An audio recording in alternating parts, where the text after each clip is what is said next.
Assalamualaikum warahmatullahi wabarakatuh. Kita berjumpa lagi pada pertemuan seri kuliah statistika dasar.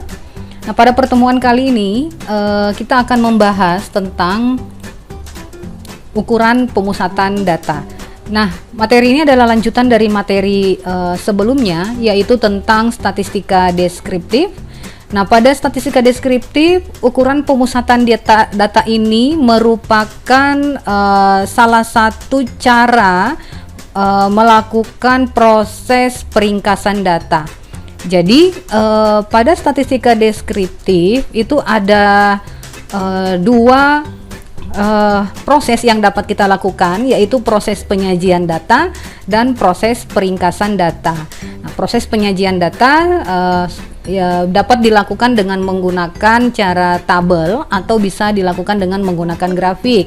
Sedangkan untuk proses peringkasan data, salah satu yang dapat dilakukan adalah dengan mencari ukuran pemusatan data. Nah, apa itu ukuran pemusatan data dan bagaimana cara menentukan ukuran-ukuran pemusatan data? Perhatikan materi berikut ini.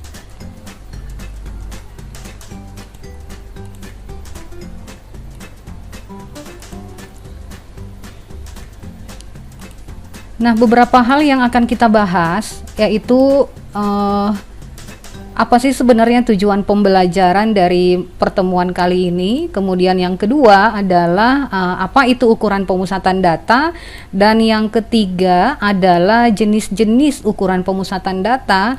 Kemudian yang keempat adalah contoh penerapannya. Nah, untuk contoh penerapan ini akan saya lanjut pada video selanjutnya. Nah, yang pertama yaitu tujuan pembelajaran dari sesi kali ini adalah mampu memahami konsep dasar dari statistika deskriptif. Kemudian yang kedua adalah mampu memahami tentang ukuran pemusatan data. Yang ketiga adalah mampu menerapkan ukuran pemusatan data. Nah, untuk memahami ukuran pemusatan data, kita perlu membahas tentang ukuran itu sendiri. Nah, ukuran pemusatan data atau biasa disebut dengan tendensi sentral merupakan sembarang ukuran yang menunjukkan pusat dari segugus data. Tentu terlebih dahulu kita perlu melakukan proses pengurutan data, baik itu dari yang terkecil ke terbesar atau sebaliknya dari yang terbesar ke yang terkecil. Nah, selanjutnya untuk menggambarkan apa sih sebenarnya ukuran pemusatan data itu, di sini saya berikan ilustrasi gambar. Ini saya punya sekelompok data ya, ini ya sekelompok data misalnya berupa objek. Nah, bagaimana melihat karakteristik dari objek ini, sebenarnya apa sih yang kita bisa informasi apa yang bisa kita dapatkan dari objek ini. Nah, maka kita dapat melakukan proses peringkasan data dengan menggunakan ukuran pemusatan data. Selanjutnya adalah ukuran pemusatan data ini dibagi ada 3 jenisnya ya. Yang pertama adalah mean, kemudian yang kedua adalah median, yang ketiga adalah modus. Nah, untuk memahami setiap jenis ukuran ini, nah, di sini saya sudah mengurai satu persatu, yaitu yang pertama adalah tentang mean atau rata-rata. Nah, mean ini atau rata-rata ini merupakan pusat data atau sentroid dari kelompok data yang kita punya. Nah, sentroid ini maksudnya adalah suatu nilai tengah, ya, jadi suatu nilai tengah dari data sehingga akan diperoleh simpangan kiri dan simpangan kanan yang sama besar. Nah, apa yang dimaksud dengan simpangan kanan dan simpangan kiri yang sama besar? Saya berikan gambar. Ini adalah gambar kurva normal atau kurva lonceng ya. Nah, mean ini nilai tengah mean ini atau rata-rata ini nilainya nilainya itu ada di tengah-tengah. Jadi kita lihat ini ya, mean ada di tengah sehingga ukuran simpangannya, simpangan kiri dan simpangan besar kanannya ini sama besar. Nah, ini yang dimaksud dengan mean. Kemudian yang selanjutnya adalah modus. Modus ini adalah nilai pengamatan data yang paling sering muncul atau fenomena atau peristiwa yang paling sering muncul dari sekelompok data. Nah, untuk menentukan modus ini kita dapat mengurutkan datanya, boleh juga tidak perlu diurutkan datanya. Selanjutnya adalah median. Median ini adalah suatu nilai yang terletak di tengah, ya. Kalau tadi min ini nilai tengah, kalau median ini nilai yang terletak di tengah. Jadi suatu nilai yang terletak di tengah kelompok data yang sudah diurutkan, baik itu dari yang terkecil sampai dengan yang terbesar. Nah, ini saya berikan gambar supaya kita lebih memahami tentang min, median, dan modus. Gambar pertama ini adalah tentang min atau rata-rata, ya. Ini kita punya objek, sekumpulan objek. Nah, min atau rata-rata ini adalah ada di sini, ya. Nilai suatu nilai tengah tadi, ya, definisinya, maka minnya ada di tengah-tengah. Nanti ukuran simpangan kiri dan simpangan kanannya sama besar. Nah, sedangkan median ini, ya, median ini adalah nilai yang terletak di tengah. Nah, di sini saya berikan contoh, ada salah satu objek yang terletak di tengah-tengah ini yang berwarna lain daripada yang lain, itu adalah median. Sedangkan modus ini adalah data yang paling sering muncul. Jadi kalau kita lihat, ya, warna-warnanya ini, nah kita bisa menentukan di mana modusnya atau objek mana yang paling sering muncul. Nah, untuk ketiga jenis ukuran pemusatan data ini, min, median, dan modus, saya jelaskan tentang apa sih keterkaitan ketiga ukuran ini. Jadi ukuran ukuran pemusatan ini saya berikan ilustrasi 3 kurva, ya, kurva lonceng. Nah, di mana kurva loncengnya ini, ya, yang pertama kita lihat nilai minnya, ya, di tengah-tengah itu sama dengan nilai median dan nilai modusnya. Jika nilai median sama dengan nilai modus, sama dengan nilai minnya, maka bentuk kecondongan dari kurvanya nanti akan simetris. Kemudian gambar yang kedua ini, ya, perhatikan bahwa nilai minnya ini, ya, terletak di sebelah kiri dari nilai median dan dari nilai modus. Ya, artinya nilai min ini nilainya lebih kecil, ya, dibandingkan dengan nilai median dan nilai modusnya, sehingga nanti bentuk kecondongan kurvanya nanti akan condong ke kiri. Jadi dia bentuknya nanti negatif. Nah, kemudian bentuk kurva yang ketiga, jika nilai minnya ini, ya, lebih besar dibandingkan dengan nilai median dan lebih besar dibandingkan nilai modusnya, maka nanti bentuk kecondongan kurvanya adalah ke kanan, artinya bentuk kurvanya positif. Nah, ini ilustrasi untuk menggambarkan keterkaitan antara min, median, dan modus.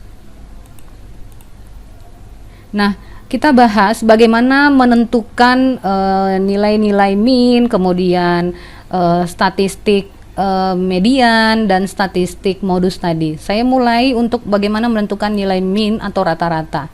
Nah, pada pengantar mata kuliah statistika dasar ini, saya sudah jelaskan bahwa dalam dalam ukuran statistik itu terdapat 2 istilah, ya, saya ulas sedikit, yaitu tentang ukuran statistik dan parameter. Nah, ukuran statistik ini menggambarkan ukuran dari sampel, sedangkan parameter ini menggambarkan ukuran dari populasi. Nah, untuk min atau rata-rata, notasinya, ya, jadi notasi untuk statistiknya ini dinotasikan dengan X bar, ya. Kemudian notasi untuk parameternya ini kita notasikan dengan mu. Nah, untuk data tunggal, jadi untuk data tunggal, nah, kita mulai dari sampel. Min ini kita bisa hitung. Jadi min dari sampel dapat dihitung dengan menggunakan formula ini. Tadi notasinya adalah X bar, maka X bar sama dengan jumlah seluruh data. Jadi jumlah setiap data dibagi dengan banyak data. Atau ini kita bisa uraikan ya, kita bisa uraikan menjadi X bar ini adalah X1 ditambah X2 ditambah X3 ditambah dan seterusnya sampai dengan Xn kita bagi dengan banyak data yaitu N. Nah kemudian untuk populasi, menghitung rata-rata dari populasi ditentukan dengan menggunakan rumus ini. Jadi mu ya, karena tadi notasinya adalah mu X sama dengan sigma xi dibagi dengan n. N di sini n besar ya, n kapital, bukan n kecil, karena parameter dari banyak data untuk populasi adalah n kapital. Nah, selanjutnya untuk data kelompok menghitung minnya, kita bisa gunakan dua formula ini ya, X bar sama dengan sigma Fi dikali Xi dibagi dengan sigma Fi. Fi ini adalah frekuensi kemunculan dari data. Kemudian untuk jika data kelompok ini disajikan dalam bentuk tabel distribusi frekuensi, maka untuk mencari nilai X barnya kita bisa menentukan dengan menggunakan rumus ini. Nah, selanjutnya untuk median. Nah, untuk menghitung median data tunggal, tadi definisi dari atau pengertian dari median ini adalah nilai yang berada pada di tengah-tengah ya, dari sekelompok data setelah datanya diurut. Maka untuk memperoleh mediannya ada dua cara, bergantung terhadap banyak datanya. Jika banyak data yang kita punya genap, maka mediannya adalah jumlah. Jadi jumlahkan dua nilai yang berada paling tengah setelah datanya diurut. Jadi kita jumlahkan dua nilai paling tengah, baru kita bagi dua. Nah, jika data yang kita miliki itu jumlah banyak datanya ganjil, maka mediannya itu adalah data paling tengahnya setelah diurut. Jadi kalau kita punya banyak data ganjil, maka nilai mediannya hanya ada satu nilai yang berada paling tengah. Nah, untuk data kelompok, median ini kita bisa tentukan. Jadi data kelompoknya ini yang disajikan dalam bentuk tabel distribusi frekuensi. Kita bisa gunakan rumus ini, ME menyatakan median sama dengan B ditambah P dikali dengan 1/2 kali N dikurangi F kapital dibagi dengan F kecil. Nah, untuk masing-masing notasinya, ini keterangannya. B ini adalah batas bawah di mana kelas median itu berada, kemudian P ini adalah panjang kelas mediannya, kemudian N kecil ini adalah banyak sampel, kemudian F kapital ini adalah jumlah semua frekuensi dengan tanda kelasnya yang lebih kecil dari tanda kelas median, sedangkan untuk F kecilnya ini adalah frekuensi kelas median. Nah, yang terakhir tentang modus.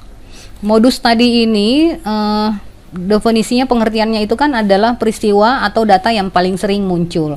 Maka untuk menentukan modus data tunggal, tinggal kita lihat saja mana peristiwa atau mana data yang paling sering muncul. Sedangkan untuk data yang kelompok yang disajikan dalam bentuk distribusi frekuensi, kita bisa menghitung nilai median dengan menggunakan rumus M0 yang menyatakan modus sama dengan B ditambah P dikali B1 dibagi B1 ditambah B2. Nah, untuk keterangan rumusnya ya, notasinya B-nya sama dengan batas bawah kelas modus, P ini adalah panjang kelas, kemudian B1 ini adalah frekuensi kelas modus dikurangi dengan frekuensi sebelum kelas modus, dan B2 adalah frekuensi kelas modus dikurangi dengan frekuensi setelah kelas modus. Nah, itu penjelasan tentang ukuran pemusatan data. Untuk contoh soal atau contoh kasus bagaimana menghitung ukuran-ukuran statistik untuk menggambarkan bagaimana data memusat, saya lanjutkan pada video setelah video ini. Demikian yang dapat saya sampaikan, semoga bermanfaat. Terima kasih. Assalamualaikum warahmatullahi wabarakatuh.